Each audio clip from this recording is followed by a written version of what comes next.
Bienvenue dans cette nouvelle édition de l'Africa Tonight. Voici les titres de votre journal. Le Burkina Faso, à nouveau meurtri. Une nouvelle attaque a fait des dizaines de morts dans la localité de Kopieng-Biga ce samedi.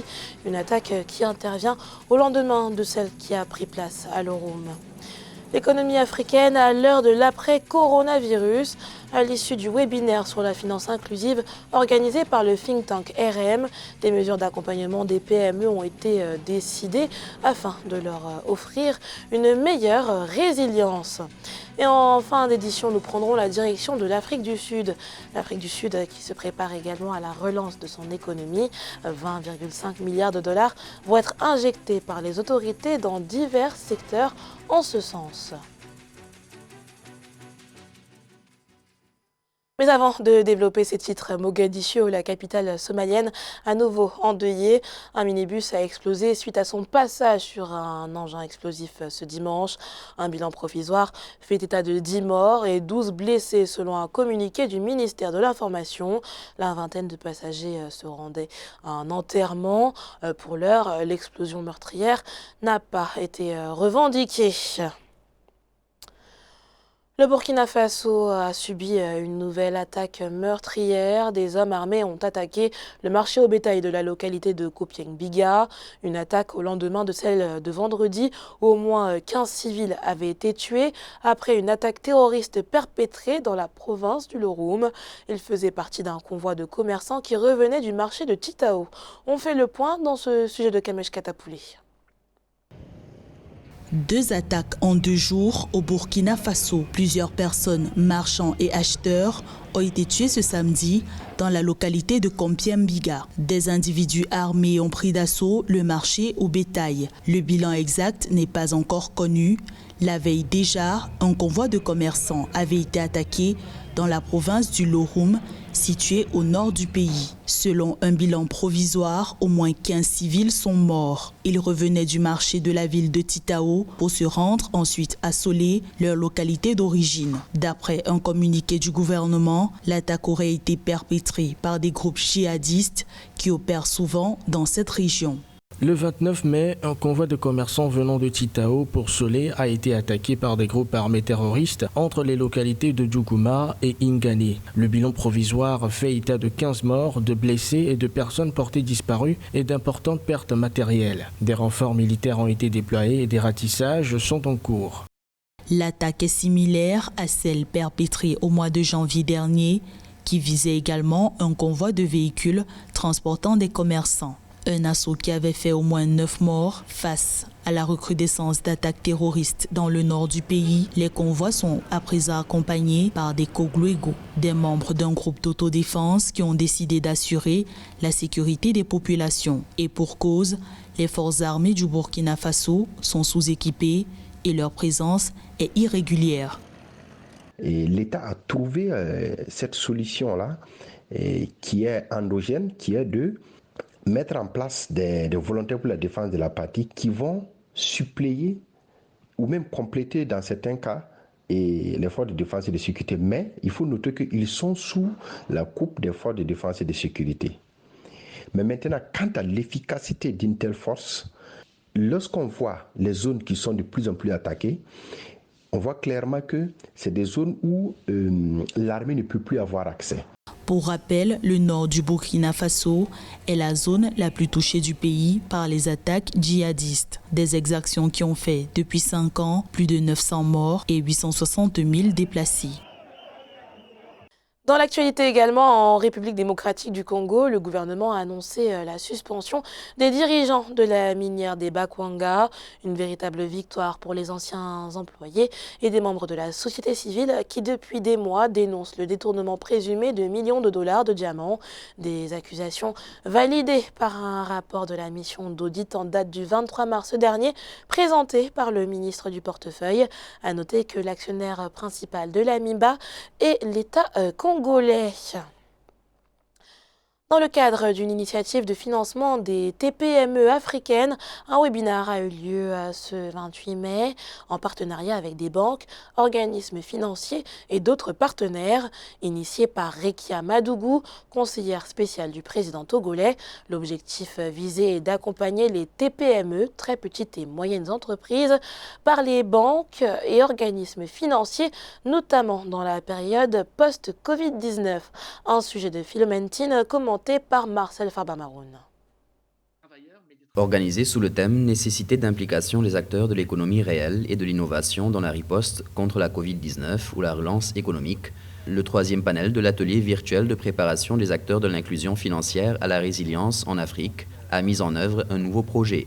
Celui-ci favorisera un accompagnement par des banques et des organismes financiers des toutes petites et moyennes entreprises de l'Afrique subsaharienne dont la situation économique est devenue préoccupante à cause de la pandémie à coronavirus. Ce troisième panel a été tout aussi relevé que les deux premiers et nous nous sommes honorés d'écouter des jeunes entrepreneurs, de découvrir leurs applications pour pouvoir répondre à leurs attentes de façon encore plus concrète et plus précise. Nous avons beaucoup parlé d'éducation financière et d'une plateforme de e-learning, c'est-à-dire la rencontre entre le savoir et l'inclusion financière. Nous avons parlé également de modèles coopératifs en parlant justement de l'inclusion des femmes en matière de financement et en matière d'activité. Cette initiative contribuera à la promotion d'une inclusion financière des populations à l'échelle continentale. Entre autres questions abordées figure la nécessité de la prise en compte de l'inclusion financière dans les plans de riposte économique. En outre, pour ces acteurs africains, un changement de paradigme est plus que nécessaire pour s'adapter aux réalités économiques du monde dans un contexte marqué par le Covid-19.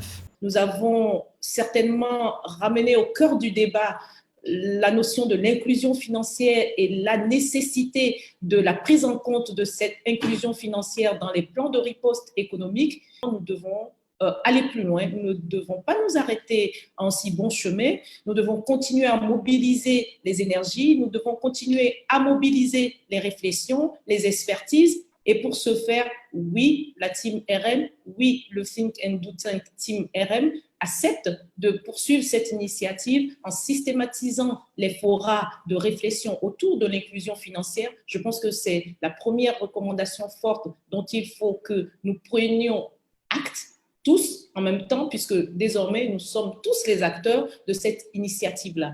Par ailleurs, toutes les recommandations qui ont été formulées au cours de cette rencontre virtuelle seront dans une plateforme regroupant tous les acteurs pour qu'auprès des organisations habilitées, le suivi de leur mise en œuvre puisse être assuré.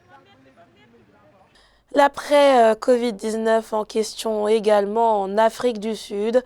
20,5 milliards de dollars vont être injectés par les autorités sud-africaines dans des secteurs tels que les transports, l'énergie et l'eau, domaines qui pourraient, selon les autorités, être les moteurs de la relance de l'activité économique après la crise liée au coronavirus. Corinne Kamsefem.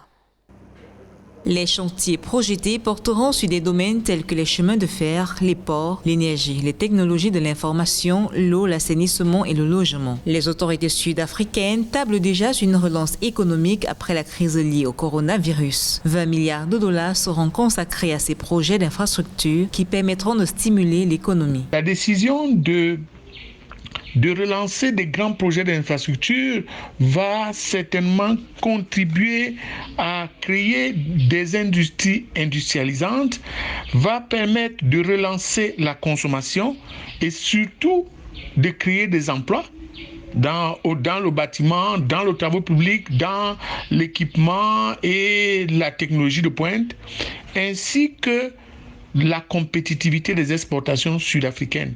Bien avant le début de la crise sanitaire, l'Afrique du Sud était déjà en récession économique, avec 25% de la population sans emploi et une contraction du produit intérieur brut de 7% selon la Banque centrale. Des indicateurs qui ont encore chuté avec l'épidémie du coronavirus. L'issue la plus louable, la plus sécuritaire pour relancer de façon durable l'économie sud-africaine est d'augmenter le niveau des exportations du pays pour que le pays aille chercher d'autres devises à l'étranger.